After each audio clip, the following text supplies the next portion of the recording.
నటసింహం నందమూరి బాలకృష్ణ తన 100వ చిత్రంగా గౌతమిపుత్ర సాతకర్ణి చిత్రాన్ని ఎంచుకుని గొప్ప పనే చేసినట్లున్నాడు. లేదంటే కనీవిని ఎరుగని రీతిలో సినిమా షూటింగ్ జరుగుతున్న క్రమంలోనే భారీ ఎత్తున బిజినెస్ జరుగుతూ చరిత్ర సృష్టిస్తోంది. ఇప్పటికే 47.33 కోట్ల బిజినెస్ జరగగా మరో 3 ఏరియాలు వైజాగ్, ఈస్ట్, వెస్ట్లు ఉన్నాయి. వాటితో రిలీజ్ కి ముందే 65 కోట్ల బిజినెస్ జరిగేలా కనబడుతోంది. ఇప్పటికే Nizam, seated, Guntur, Krishna, Nellore satellite overseas హక్కుల రూపంలో 47.33 కోట్ల రూపాయల బిజినెస్ జరిగింది. బాలయ్య చిత్రాలలో సంచలనం సృష్టిస్తూ ట్రేడ్ విశ్లేషకులను సైతం ఆశ్చర్యపరుస్తుంది. ఇంతకీ కృషి చిత్రానికి బడ్జెట్ ఎంత పెట్టాడో తెలుసా? 50 కోట్లు మాత్రమే.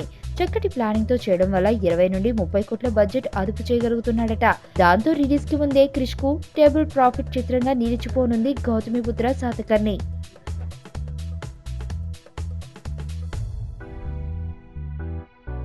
మరణం దేహానికే గాని ఆత్మకు కాదని భగవద్గీత చెప్తుంది. మనిషి బరువెంతున్న మరణానంతరం 21 గ్రాములు తగ్గుతుందని సైన్స్ చెబుతుంది. అంటే ఆ 21 గ్రామ్స్ బరువు